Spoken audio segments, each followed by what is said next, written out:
Hello, my name is Pooja Maddock. I work for Deloitte. My role within the firm is I look after graduate recruitment marketing. In terms of questions for interviewing, some of the most common questions you can expect if you come through for an interview at Deloitte, really we look for a number of competencies. So 5 of our competencies that you can expect at first interview stage. Some of them are around communication and social interaction, career motivation, sector awareness, intellect, analysis and judgment, planning and organising, and goal orientation. So if you come through for an interview at Deloitte, some of the most common questions you can expect to find are really around how you can display that you possess those competencies and skills that would make you successful at our firm. So the best way to answer a question like that, quite often the interviewer will sit in front of you saying, can you tell me a time that you demonstrated this competency? So really the best things to keep in mind, I like to think of it as a SAO, which stands for a situation, action and an outcome. So if you're being asked a question like that, explain the situation, put it into context really, and sort of talk your story and sell it to the interviewer. The action part is really around what you did in that situation, and the outcome is obviously what happened in the end. So if you keep that in mind with any competency or any skill that you're being assessed against for any company, that framework should really hold you in good stead. Having said this, the interview process is very much a two-way questioning process. So at the end of an interview, quite often you will be asked to, the interviewer will ask you if you have any questions as well. So don't underestimate the importance of actually also asking some intelligent and thought-provoking questions. They could be anything around what their experience at Deloitte has been like, or similarly what some of the current affairs taking place in the world at the moment, what that means for a company like Deloitte. So that's something else you might also want to keep in mind when interviewing with a firm like Deloitte. Best of luck for your interview.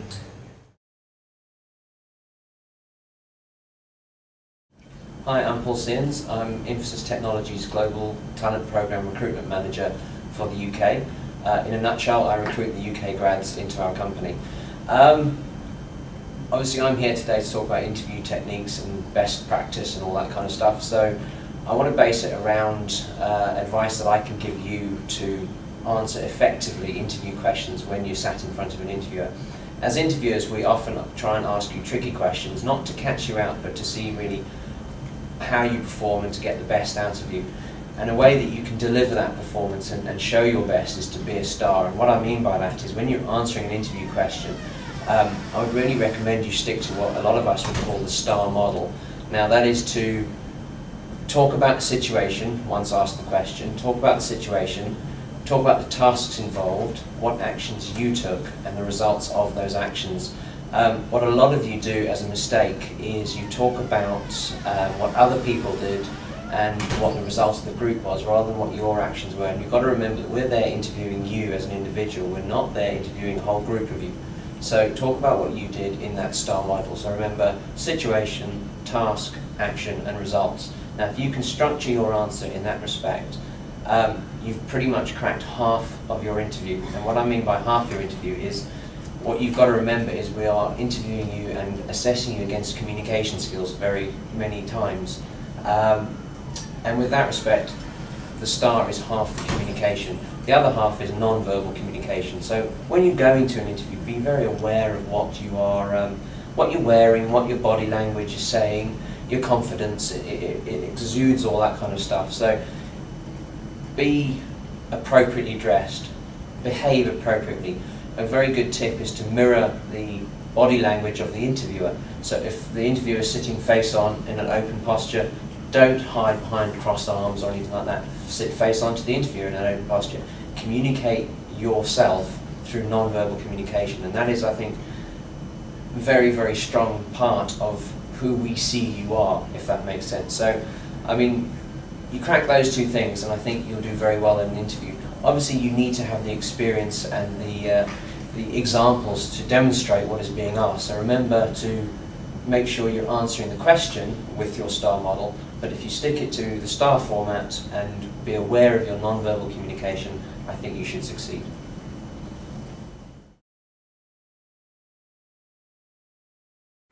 Hi, my name is Catherine Airy and I work in campus recruitment and development at Barclays Capital, and I actually recruit for technology, legal and HR. I'm joined by my colleague Michelle Gray today, and we're here to talk to you a little bit about some of the common interview questions that we ask, also give you tips, do's and don'ts, and how to actually have a successful interview. Hi, my name is Michelle. I focus on sales recruiting at Backblaze Capital. So as Catherine mentioned, we are hoping to give you a few hints and tips and to really help you through the interview process. I would say some of our most common questions include things like, why do you want to work for an investment bank? Because that's crucial in terms of actually differentiating why you want to work for an investment bank as opposed to doing that in a different industry. So my advice on that kind of question would be to really research the industry, know what that kind of role involves, and actually have an understanding of what an investment bank does. We don't expect you to have an in-depth financial knowledge about the different products and the different things that we offer, but it is good to read the Financial Times, have an understanding of what an investment bank does. And again, I think really make the most of time that we are on campus doing various events and careers fairs. Make the most of talking to as many different people as you can, not only from Backblaze Capital but other companies and investment banks, so that you can really get a clear understanding as to what people do. So make sure you do your pre-research so that when you do come in for the interview you are focused, you have an idea. I would say some other key hints and tips: always be as enthusiastic as possible. For our first round interviews are actually over the phone, so again trying to communicate that is extremely important. So make sure you sound very punchy when you're talking to your interviewer. I would always suggest smile when you're talking, even if it is a phone call, because that really does show through your voice as well. We really want to find out about you and who you are, so we look for people who are well-rounded. You might be extremely bright and have fantastic grades, which is great, but we also really want to hear about what you're like as a person, so what extracurricular activities and things you get involved in.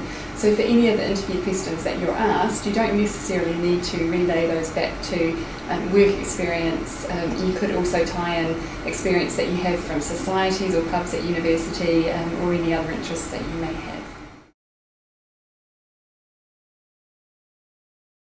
Hello, my name is Brian Hood. I'm Head of Graduate Recruitment and Development at Citi for Europe, Middle East and Africa. One of the interview tips I would have is in relation to you being able to articulate your motivation for working in the technology division of a banking organisation such as Citi.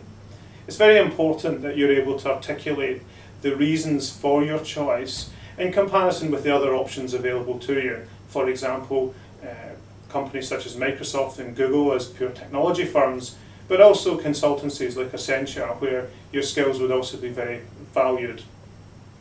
One of the things that you need to really do is help us understand that you've thought through the motivations for applying to a banking firm like Citi. It may be that you understand the significant investment that investment banking firms have in technology. For example, trading floors are reliant on technology in order to deliver their business and actually make money for the organisation. It may be that you've read about some of the interesting technology innovations that banking firms have delivered, and those are things that appeal to you as you start your career.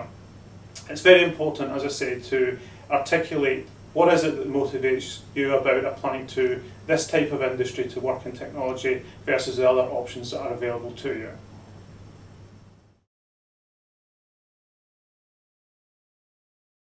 Hello, my name is Mark Pawson and I am a campus recruiter with UBS. I'd now like to focus on teamwork, and one question which is always asked is, tell me about a time when you have worked in a successful team. So points to remember here, points to bear in mind here are, what were the goals of the team? Why was the team successful? What did you personally contribute to the team? And also, what feedback did you take away from the rest of the team on your performance? We find that the best answers we receive from students are those which are based on the students' own experiences and not out of a textbook.